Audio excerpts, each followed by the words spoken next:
Hey guys, welcome to my channel Smart Home, where inspiration meets innovation. Whether you're here to learn, explore, or connect, you're in the right place. Are you looking for the best smart TVs? Here are my full reviews of the best smart TVs you can buy today. All the products are linked in the description below. So before starting this video, please like this video and subscribe to this channel for our future updates.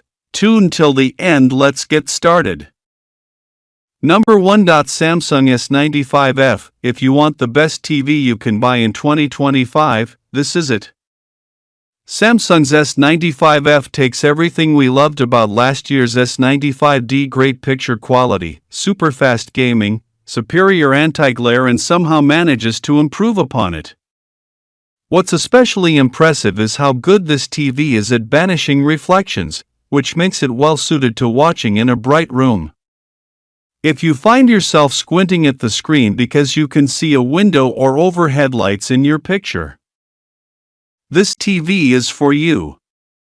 While there is some loss of contrast with the lights on, it's not as pronounced as with the S95D, and its overall lack of reflectivity is well worth the trade-off. Picture quality is just as great as you'd expect from an OLED, with vivid colors and fantastic contrast. The TV has also had a brightness boost in 2025 of around 30% and can go toe-to-toe with the even brighter, on paper, at least, LG G5. The only downside? It costs a lot of money. Yet, as Samsung's flags. Number 2. Hisense U8Q MiniLED TV. The U8QG is the latest in a long line of high-end Hisense TVs that wow us with their performance and the fantastic value they offer. It's incredibly bright, even more than last year's already blazing U8N, boasts wide and accurate colors, and has a built-in 4.1.2 channel spatial audio speaker system. It also has a conveniently side-mounted USB-C port that accepts DisplayPort signals, so you can easily connect smaller devices to the screen without any wireless lag. It doesn't offer quite the inky, bloom-free blacks of OLED TVs, but for that technology, you'll be paying 2 to 3 times as much. Even though it's pricier than its predecessor, the U8QG is still an excellent value considering the picture and features you get for the price. Be aware that it oddly only has 3 HDMI ports, presumably the trade-off for the DisplayPort USB-C connection, so if you have all 3 game consoles and want to also connect a gaming PC or a soundbar.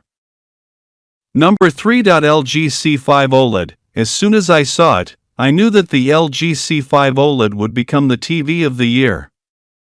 Its launch price of $2,500 temporarily put it at the bottom of our list, but now that it's $800 off, $1,700 before tax, it's earned its spot at the top. It's here for a few reasons. First and foremost is its LG Display OLED panel. This is the premier OLED panel in the industry, only topped by the newer 4-stack OLED that's going into the new G5 OLED. Still, you'll find this year's model brighter than past year's C-series TVs. It's also better at motion processing and upscaling thanks to the new AI processor. It's kind of expensive to use as a monitor replacement, but it's a gamer's dream.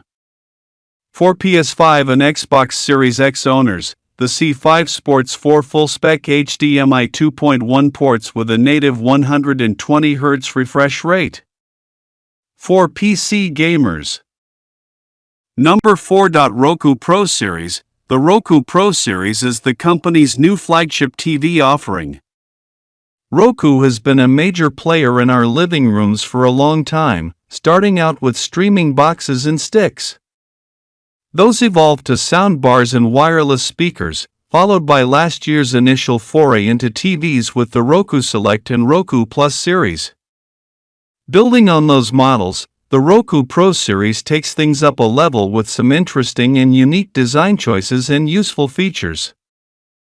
Considering the Roku Pro Series' relatively affordable prices, starting at $899.99 for the 55-inch model, it's certainly in the running for best TVs for those who are a little more price conscious.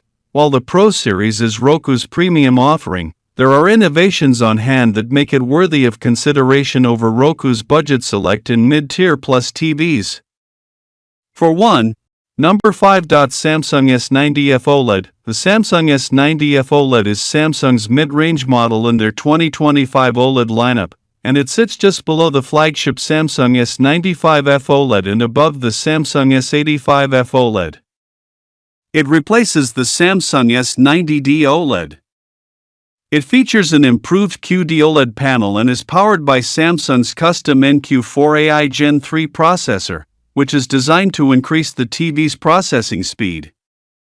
It runs the 2025 version of Samsung's proprietary Tizen OS. The TV has 40W 2.1 channel speakers built in and supports HDR10 and Dolby Atmos, but as usual for Samsung, there's no support for Dolby Vision HDR or DTS audio formats.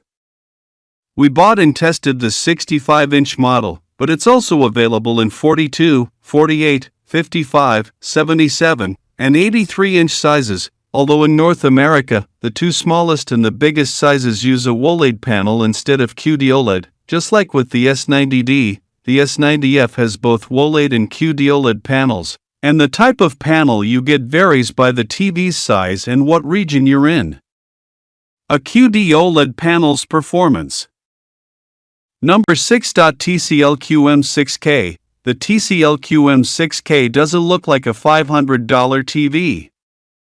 If you saw it next to the TVs that typically cost that much, Insignia, I'm looking at you, you'd think it costs twice what it does. That's because the TCL QM6K delivers where it counts. It's more than a match for HD/SDR content with its 695 nits of peak brightness. SDR content is mastered for much lower brightness. Number 7. Panasonic Z95B. The Panasonic Z95B is the latest flagship TV to enter what is turning out to be a very competitive OLED TV market in 2025. Whereas some of those models, specifically those from Samsung and LG, are making a bet on high brightness to distinguish themselves among the best TVs, Panasonic is pushing accuracy with the Z95B, and the effort can be seen in its refined, natural, and finely detailed picture. For the Panasonic Z95B, the company opted to use the same primary RGB tandem panel OLED display found in the LG G5. This new panel tech has a 4-stack structure, with separate red and green OLED layers sandwiched between two blue layers, and it accounts for the Z95B's rich color display and high brightness capability. I recorded brightness measurements as high as 2107 nits. The brightness is considerably more limited in several of the TV's picture presets such as filmmaker mode, which is a quirk I'll dig into later in the review.